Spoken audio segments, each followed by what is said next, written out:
बंद करिए, पकड़ के मारा।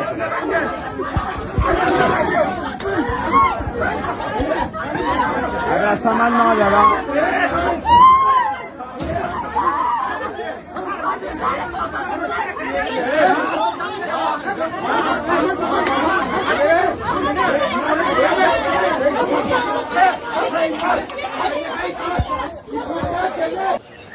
सोशल मीडिया पे कुछ वीडियो वायरल हो गया कि कुछ पुलिसकर्मी यहाँ रजरप्पा मंदिर कैंपस में मारपीट कर रहे हैं और उसका तुरंत मेरे द्वारा सख्त संज्ञान लिया गया और हमारे हेडक्वार्टर डीएसपी को इसकी जांच के लिए सौंपा गया और हेडक्वार्टर डीएसपी आके उन्होंने यहाँ पे जांच किया और मैं भी स्वयं आया हूँ क्योंकि ये रजरप्पा मंदिर पूरे झारखंड का, भारतवर्ष का बहुत ही ये सिद्ध पीठ है और जगह जगह से लोग यहाँ दर्शन करने के लिए आते हैं। तो यहाँ पे व्यवस्था पूरी तरीके से बनी रहनी चाहिए और ऐसी जब सूचना मुझे मिली तो मैंने भी आके जांच किया। जो निकास द्वार है वहाँ पे कई सारी दुकानें हैं, उन दुकानों के दुकानदारों से पूछताछ की।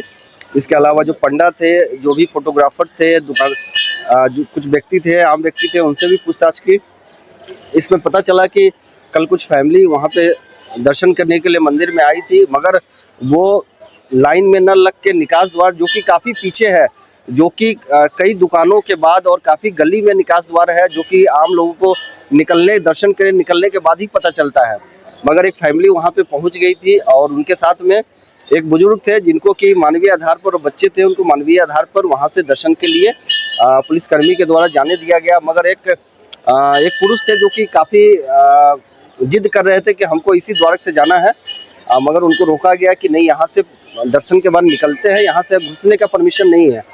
और उसके बाद वो फोर्स के साथ में वहाँ जो पदाधिकारी साथ थे उनके साथ में तू मैं करने लगे और बात इतनी बढ़ गई कि फोर्स के साथ वो धक्का मुक्की करने लगे। जो प्रसाद था उसको भी वो प्रसाद नारियल उसका भी दुरुपयोग करने लगे और इसी क्रम में जो पुलिसकर्मी इधर उधर ड्यूटी कर रहे थे उन्होंने देखा तो फिर आके उनके साथ में जो पुलिसकर्मी थे, जो वीडियो में दिख रहा है कि बहुत उनके द्वारा फिर लाठी और डंडे से जो व्यक्ति थे उसकी मार पिटाई कर दी गई, जो कि ऐसा नहीं होना चाहिए था। अगर कोई व्यक्ति अपनी नियम को तोड़ता है या कोई व्यक्ति अगर किसी कर्मी के साथ में मारपीट गाली गलौज करता है तो उसको आप थाने ले जाकर उसको जो विधि सम्मत कार्रवाई है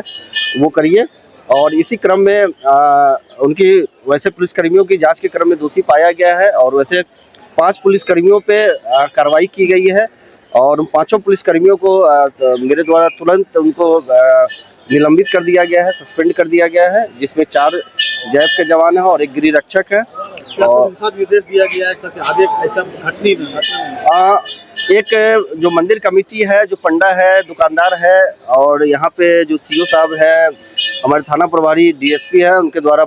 मेरे द्वारा ये किया गया है कि उनके साथ एक बैठक करके और मंदिर को कैसे अच्छे से और सुचारू रूप से चलाया जाए, क्योंकि हर संडे को और त्यौहार के दिनों में हज़ारों की संख्या में भीड़ रहती है। कल भी लगभग 10 से 15 हज़ार श्रद्धालु लाइन में लगे हुए थे और अलग से फोर्स को मेरे द्वारा भी ब्रीफिंग किया जाएगा और हमने डीएसपी को भी बताया है कि समय समय पर आके फोर्स को ब्रीफिंग करना है, क्योंकि फोर्स भी सुबह से शाम तक एक पैर पे खड़े होकर यहाँ पे लोगों की सेवा करती है, लोगों को दर्शन करवाती है। लेकिन कुछ पुलिसकर्मी होते हैं जो कभी कभी अपना आपा खो देते हैं, जो कि ऐसा नहीं होना चाहिए, क्योंकि इससे हमारी प्रतिष्ठा जुड़ी हुई है। किसी भी श्रद्धालु, अगर श्रद्धालु कोई गलती करता है तो उसके साथ में जो विधि सम्मत कार्रवाई हो वो किया जाना चाहिए, न कि उनके साथ मार पिटाई की जानी चाहिए।